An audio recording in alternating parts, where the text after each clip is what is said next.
Kami sungguh bersyukur bahwa kami berkumpul sebagai keluarga, yaitu Perkantas Tuhan. Kami semua yang hadir di sini tidak menjadi asing satu dengan yang lain, karena kami adalah anggota keluarga. Terima kasih Tuhan oleh para pendiri kami yang Tuhan telah pakai untuk mendirikan movement ini, sehingga kami menjadi bagian di dalamnya. Dan kami pun telah diberkati, dan bahkan Tuhan memakai kami untuk memberkati banyak orang. Berkatilah kami saat ini dengan firman-Mu. Biarlah urapan Roh Kudus-Mu menyertai kami semua, sehingga kami boleh memahami kebenaran-Mu dengan baik dan boleh melaksanakannya dengan sebaik-baiknya. Dalam nama Yesus Tuhan kami berdoa. Amin. Saudara, satu hal yang sangat indah bagi saya untuk boleh menyampaikan firman Tuhan untuk saat ibadah emeritasi sahabat saya, saudara saya Thaddeus Gunadi. Saya ketika pertama-tama dihubungi oleh adik saya Triawan, saya tidak diberitahu ini acara apa. Jadi saya tidak tahu ini acara apa ya. Jadi Triawan main menghubungi aja. Kang Gus, kita nanti ada acara tanggal 3, nanti jadi pembicara ya. Jadi saya tidak tahu acaranya apa. Kemudian tiba-tiba panitia kirim SMS istri saya, gitu. Istri saya tolong nulis sesuatu untuk emeritasi Thaddeus Gunadi, gitu. Acaranya tanggal 3, gitu. Tanggal 3. Oh, ini acaranya rupanya. Jadi saya tahu acara ini apa setelah istri saya minta untuk menulis. Nah, dari situ itu acaranya ya. Jadi rahasia ya, dari dibuat oleh panitia. Hebat sekali panitia yang membuat rahasia. Dan kalau tidak ada istri, saya tidak tahu acaranya namanya apa. Nah, itu hebat ya, panitia menyembunyikan dari saya ya. Jadi saudara, dan saya mengatakan yes ya. Jadi akan melakukannya. Saudara, apa yang kita akan baca pada saat ini yaitu Kisah Rasul pasal yang ke-26 ayat 16 sampai dengan ayatnya yang ke-20. Saya akan baca, kita semua di screen ada di sini. Mari kita baca bersama-sama. Perkantas kan begitu ya. Jadi budayanya kita baca firman Tuhan ini bersama-sama. 1, 2, 3. Tetapi sekarang bangunlah dan berdirilah. Aku menampakkan diri kepadamu untuk menetapkan engkau menjadi pelayan dan saksi tentang segala sesuatu yang telah kau lihat daripadaku dan tentang apa yang kuperlihatkan kepadamu nanti. Aku akan mengasingkan engkau dari bangsa ini dan dari bangsa-bangsa lain, dan aku akan mengutus engkau kepada mereka untuk membuka mata mereka supaya mereka berbalik dari kegelapan kepada terang, dari kuasa iblis kepada Allah, supaya mereka oleh iman mereka kepadaku memperoleh pengampunan dosa dan mendapat bagian dalam apa yang ditentukan untuk orang-orang yang dikuduskan. Sebab itu ya Raja Agripa, kepada penglihatan yang dari surga itu tidak pernah aku tidak taat, tetapi mula-mula aku memberitakan kepada orang-orang Yahudi di Damsyik, di Yerusalem dan di seluruh tanah Yudea, dan juga kepada bangsa-bangsa lain, dan berbalik kepada Allah, serta melakukan pekerjaan-pekerjaan yang sesuai dengan pertobatan itu. Amin. Saudara, ayat yang menjadi fokus kita itu ayat yang ke-19. Saya ulang lagi ayat 19. Sebab itu ya Raja Agripa, kepada penglihatan yang dari surga itu tidak pernah aku tidak taat. Saya bacakan English Standard Version. Therefore King Agrippa, I was not disobedient to the heavenly vision. Saudara, kata yang pertama yang sangat menarik di sini dikatakan tidak pernah aku tidak taat. I was not disobedient. Tidak pernah aku tidak taat. Bahasa dewanya itu adalah egenomen apetes. Tidak pernah aku tidak taat. Saudara, Paulus saat ini berada di pengadilan. Dan yang membuat surat ini adalah Dr. Lukas. Walaupun dia seorang dokter, saudara-saudara, dia sangat memahami bahasa pengadilan atau bahasa hukum. Namun yang sangat menarik, dia mencatat bahwa Paulus ketika dia menjelaskan tentang dirinya, dia justru tidak menggunakan kesempatan itu untuk menggunakan bahasa pengadilan. Biasanya kalau di pengadilan orang akan berkata seperti ini, aku tidak salah, aku tidak melakukan hal itu, aku tidak berbuat seperti apa yang kalian tuduhkan. Tetapi Paulus tidak menggunakan kesempatan itu justru untuk membela diri, menggunakan bahasa hukum, menggunakan bahasa pengadilan, tapi dia justru menggunakan bahasa ketaatan dan bahasa seorang prajurit kepada rajanya. Dan pada saat itu saudara-saudara, Raja Agripa sangat mengerti akan bahasa ini. Seperti engkau ya Raja Agripa, taat kepada Kaisar Romawi, taat kepada Kaisar Romawi. Dan engkau tidak pernah tidak taat, tidak boleh tidak taat. Dalam tradisi ketentaraan saudara-saudara, zaman Romawi, kalau orang tidak taat langsung disembelih, langsung dipotong lehernya, tidak ada kompromi. Seperti engkau tidak pernah tidak taat kepada Kaisar Romawi, aku pun demikian, aku tidak pernah tidak taat. Kalimat ini, saudara, saya renungkan berminggu-minggu. Saya mulai merenung ke diri saya. Pernahkah aku tidak taat? Atau jangan-jangan lebih baik tidak taatnya dari taatnya? Jangan-jangan lebih baik tidak taatnya daripada taatnya. Tapi Paulus menyaksikan tentang dirinya. Dia tidak berkata, Raja, aku tidak salah. Tapi yang dia katakan, aku tidak pernah tidak taat. Raja Agripa sangat terheran-heran karena orang ini, saudara-saudara, bukan justru membela dirinya, tapi justru menyatakan sesuatu yang berhubungan dengan Kristus Yesus yang justru menjadi alasan mengapa dia ada di sini. Saudara-saudara, Rasul Paulus menggunakan pernyataan negatif, tidak pernah aku tidak taat. Ini berarti bahwa ada kebebasan bagi dia untuk tidak taat. Ada kebebasan bagi dia untuk tidak taat. Mengikut Tuhan itu kita diminta untuk taat, berarti ada kesempatan bagi kita untuk tidak taat. Dan Paulus berkata, aku tidak pernah menggunakan kesempatan untuk tidak taat, tapi aku selalu taat kepada Kristus. Saudara, satu statement yang sangat kuat sekali. Saudara, pada dasarnya ketaatan itu atau obedience is a choice. Itu adalah satu pilihan, bukan sesuatu yang dipaksakan kepada kita. Tuhan pun tidak pernah memaksa kita untuk taat. Tuhan hanya mengatakan, taatlah, lakukanlah. Tuhan tidak mengatakan, kalau kamu nggak taat nanti tak potong lehermu ya, tak potong kakimu. Nanti kalau Tadius tidak taat, nanti saya kasih istri nanti yang kakinya satu misalnya ya. Tidak begitu, saudara-saudara. Tidak. Tuhan tidak mengancam seperti itu. Tapi dalam keadaan bebas sekalipun juga ada free will-nya. Dia menggunakan free will-nya itu untuk taat. Pilihan yang dipilih adalah untuk taat. Notice, bukan satu hal yang mudah, tapi dia lakukan untuk itu. Ia juga saudara-saudara menganggap tuntunan Yesus kepada murid-muridnya. Kalau kita melihat di Lukas 14 ayat 26-27, dia sangat mengerti apa yang menjadi tuntutan Kristus. Maaf lahir batin, pengkot palawas, jadi yang kadang lupa bermaju. Betul ya? Oh, sudah berkata.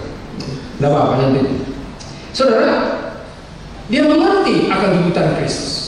Yang pertama adalah tuntutan Kristus Yohanes 12 ayat 26. Barang siapa melayani aku, ia harus mengikut aku, dan di mana aku berada, di situ pun pelayanku akan berada. Barang siapa melayani aku, ia akan dihormati Bapa. Dia mengerti juga apa yang dikatakan oleh Yesus di Lukas pasal yang ke-14, bahwa orang kalau mengikut aku, dia harus membenci ayahnya, benci ibunya, benci saudara-saudaranya. Dia mengerti semuanya itu. Dan bagi Paulus, dia selalu memberi prioritas tertinggi kepada Allah. Tidak ada kompromi untuk tidak taat. Saudara Howard Maslow di dalam bukunya, dia mengatakan bahwa frasa I was not disobedient you unto the heavenly vision berarti Paulus menaati perintah Yesus dengan penuh keyakinan dan penuh antusias. Jadi ada keyakinan yang tinggi, ada antusias yang tinggi. Antusias itu dalam bahasa Yunani dari dua kata itu entheos. Entheos itu artinya adalah di dalam Allah, di dalam Allah. Bahwa semangat itu adalah di dalam Allah, Allah yang memberi. Jadi seorang yang antusias itu sebenarnya adalah orang yang bersemangat karena Allah yang memberikan kekuatan untuk bersemangat kepadanya. Jadi itu bukan oleh karena dilatih oleh siapapun juga. Itu bukan karena beda dengan semangat penonton-penonton sepak bola yang ada di stadion Manchester United.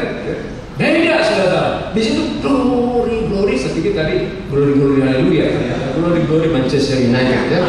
Saudara-saudara sangat tinggi semangatnya untuk menyanyikan lagu-lagu itu. Tapi orang ini bukan karena tontonan itu membuat dia bersemangat, tapi karena entheos, Allah menaruh semangat itu dalam dirinya. Maka dia antusias, dia yakin. Dan yakinnya ini juga bukan yakin oleh karena self confidence-nya, tapi oleh karena Allah yang menaruh keyakinan itu. Sehingga karena Allah yang menaruh, tidak bisa ada saingan dari luar yang bisa mengambilnya. Saudara-saudara, orang kedua yaitu F.F. Bruce ya, di dalam buku tafsirannya, dia mengatakan bahwa tidak pernah aku tidak taat itu merupakan pernyataan bahwa sesudah pertobatannya Paulus itu langsung melayani dengan penuh semangat. Dia langsung melayani. Dia tidak menunda-nunda. Kadang-kadang kita berpikir orang kalau sudah bertobat jangan dulu, nanti seperti apa? Saudara, biasanya orang yang baru bertobat sangat dekat dengan orang yang belum bertobat. Semakin lama orang bertobat, semakin jauh dari orang yang belum bertobat. Makanya penginjil yang terbaik adalah orang yang baru bertobat. Sementara orang yang sudah bertobat biasanya teologinya sangat dalam. Nanti seperti kesaksian tadi, ya. Petrus, Paulus, dan sebagainya. Orang yang baru bertobat biasanya. Makanya saudara-saudara, kami ini jadi staff itu gara-gara baru bertobat sudah ditantang. Seandainya saya saudara-saudara dipanggil sudah begini, sudah salah mungkin nanti aja gitu ya. Untung saudara-saudara saya baru bertobat langsung ditantang. Nanti jadi hamba Tuhan ya. Gitu. Apalagi suaranya Pak Iman Santoso lembut sekali. Jadi karena lembut itu mulai mikir gitu.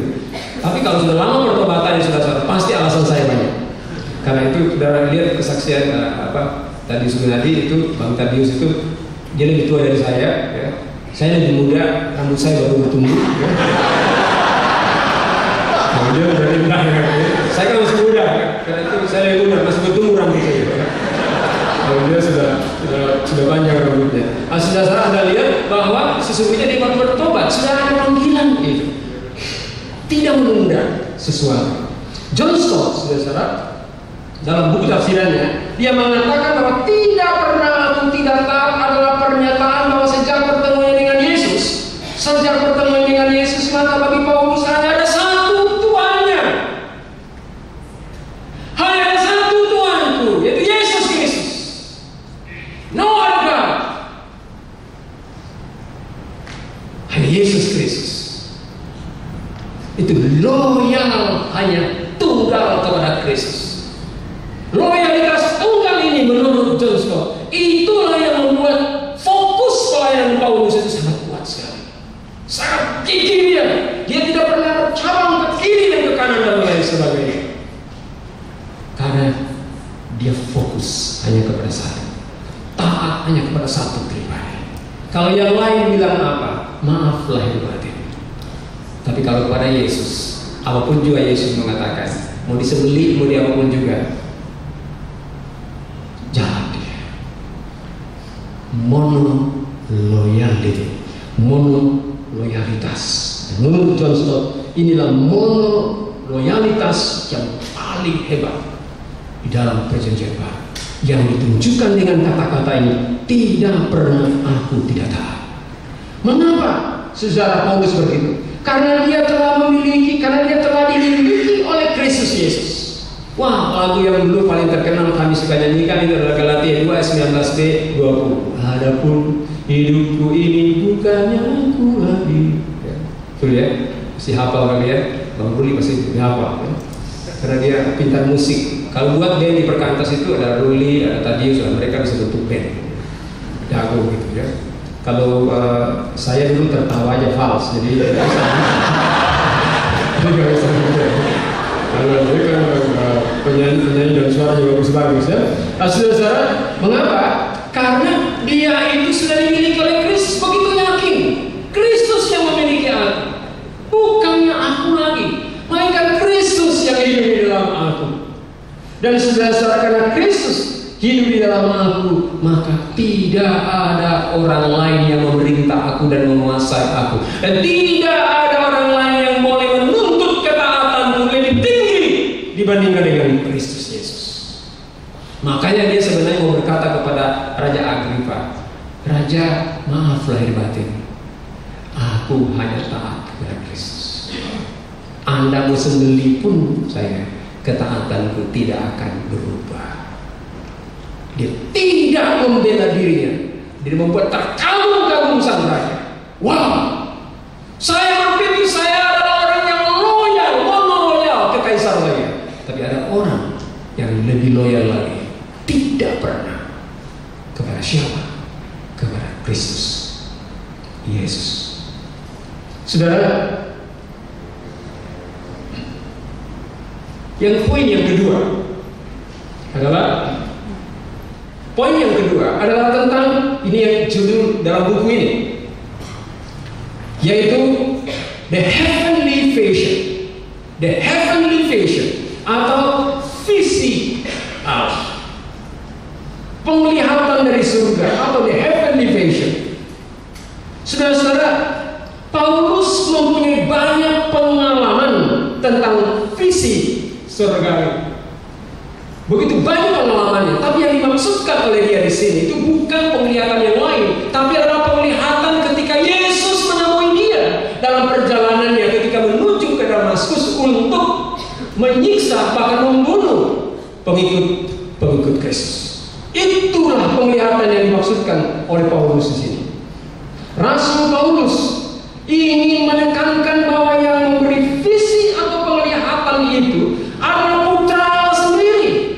Dia ingin agar semua orang yang mendengarnya, orang yang melihatnya, yang bertemu dengan dia, percaya kepada Yesus Kristus yang adalah Tuhan dan Juru Selamat itu, putra Allah yang tunggal. Rasul Paulus juga hendak menyatakan bahwa visi surgawi adalah visi Allah dan visi tertinggi yang harus didengarkan dan ditaati oleh setiap orang.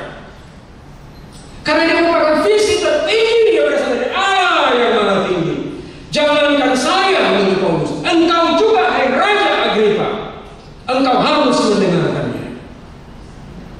Orang di pengadilan, saudara-saudara, kan pasti orang kalau di pengadilan orang kan senang pasti mendapatkan belas kasihan dari hakim, betul kan? Kalau Paulus lain gitu. Malah dikotmain hakimnya. Jadi hakimnya mesti tok 1 tahun penjara, adalah karena kamu hakim saya 10 tahun aja deh. Membuat marah. Dan itu yang dibawa Paulus bagi dia. Dan itu bentuk ketaatannya kepada heavenly calling atau heavenly vision itu. Dengan dia berani menyatakan Injil kepada Raja Agripa, itu bukti kepada Raja Agripa yang bisa membunuh dia, bisa menghakimi dia, bisa menghukum mati dia pun, dia tetap taat kepada perintah surgawi, yaitu memberitakan Injil Yesus Kristus. Saya ingat pengalaman saya ketika saya sekolah di Singapura, saudara-saudara. Baru 1 semester saya nginjili orang Melayu tentang kondisi pengawalnya wakil Perdana Menteri di seberang sekolah saya. Saudara, saya langsung ditelepon, saya akan laporin kamu supaya kamu dideportasi. Saya jujur, saudara, ya, saya jujur, saya ketakutan gitu ya. Saya pikir, aduh, kalau saya pulang baru juga 1 semester ya. Bahasa Inggrisnya juga masih belepotan gitu ya. Sudah mau pulang, pasti orang bilang DO, betul nggak? Pasti orang bilang kan DO, walaupun saya bilang karena Injil Kristus. Padahal DO gitu. Gitu. Saudara, saya berdoa sungguh-sungguh. Saya takut. Saya bilang, Tuhan, saya jujur, kalau boleh saya jangan dideportasi. Saudara, dia ancam bolak-balik saya. Dia kapten pengawalnya Raja Ratnam. Dan saudara, kemudian teman saya mengatakan, itu kapten itu, tahu nggak? Itu opanya itu orang Makassar. Saya malam-malam saya pikir, apa arti orang Makassar? Kemudian saya datangi dia saya jalan kaki, saya ketemu dia di situ. Pak Saifuddin, sesama orang Sulawesi dong. Masa boleh orang Sulawesi mau deportasi gara-gara orang Sulawesi? Itu kata-kata dia. Kemudian dia mengatakan, tidak ada Sulawesi. Pokoknya saya akan report kamu. Dan kemudian saya berdoa, ya Tuhan, jadilah kehendak orang bilang DO atau apapun juga. Sampai lebaran, saudara-saudara, sampai di lebaran saya ditelepon. Anda masih ingat orang yang mau report kamu? Siap, Kapten, dia sudah naik pangkat, sudah mayor. Saya undang Anda ke rumah saya untuk berlebaran. Tapi maaf, tidak ada babi katanya. Kemudian saya tidak jadi report. Jadi saya harus rupanya takut. Ternyata Agustinus Titi takut juga. Dan saya jujur, saudara, saya takut dideportasi pada saat itu. Sehingga saya mulai berpikir, bagaimana dengan Paulus? Paulus tidak takut, saudara. Resiko juga bagi dia untuk memberitakan Injil. Bahkan nyawanya sekalipun juga dibandingkan dengan Kristus tidak bisa dibandingkan. Saudara-saudara, keagungan visi surgawi ini ditunjukkan oleh Rasul Paulus dengan antusiasmenya dan ketaatan totalnya kepada Kristus dan kehendaknya. Saudara, kenapa berita kita ini dilihat orang menjadi murah? Kenapa berita Injil biasanya tidak dihargai orang? Bukan karena Injilnya murah, bukan karena beritanya itu murah, tapi karena kita tidak menunjukkan ketaatan kita kepada Injil. Gitu. Mereka yang tidak memiliki Injil pun mentaati tulisan-tulisan yang mereka terima. Sementara kita yang punya Injil yang hidup itu tidak mentaati perintah-perintah. Saudara-saudara, durasi pelaksanaan visi ini juga sifatnya terbatas. Ada time frame-nya, yaitu Injil itu mulai diberitakan ketika Yesus ada dalam dunia, dan itu akan berakhir ketika Yesus akan datang kembali. Dengan kata lain, saudara-saudara, time frame-nya bukan selama-lamanya. Ada waktu khusus, dan setiap kita ada time frame kita. Kita mungkin hidup berapa tahun sudah lewat, betul kan? Ya, saya bersyukur. Saya dengan istrinya tadi Yesus satu umur. Tahun depan baru 60 ya. Kami 60 ya, saya dengan Lydia 60 tahun depan. Ya. Jadi emeritus lagi kan 60. Berapa? Durasi waktu kita terbatas sekali juga. Dan juga kekuatan kita juga makin menurun. Ini kawan saya pakai tongkat hari ini datang, Bang Ruli Simanjuntak. Saya pikir kenapa pakai tongkat? Oh, rupanya dia berpikir dia baru ketika dia masih mahasiswa jadi lompat. Ketika turun langsung, untung nggak patah kakinya kan? Karena umur. Ada time frame kita. Our opportunity itu ada time frame. Kesempatan kita itu ada time frame. Nggak bisa selama-lamanya. Dan kita harus menggunakan time frame itu dengan sebaik-baiknya. Saudara, visi surgawi itu juga mempunyai tujuan yang jelas. Visi surgawi itu mempunyai tujuan yang jelas. mempunyai tujuan yang jelas. Jadi ada satu purpose yang sangat jelas sekali. Apa saudara yang dimaksudkan dengan purpose ini? Kita melihat pertama adalah visi ini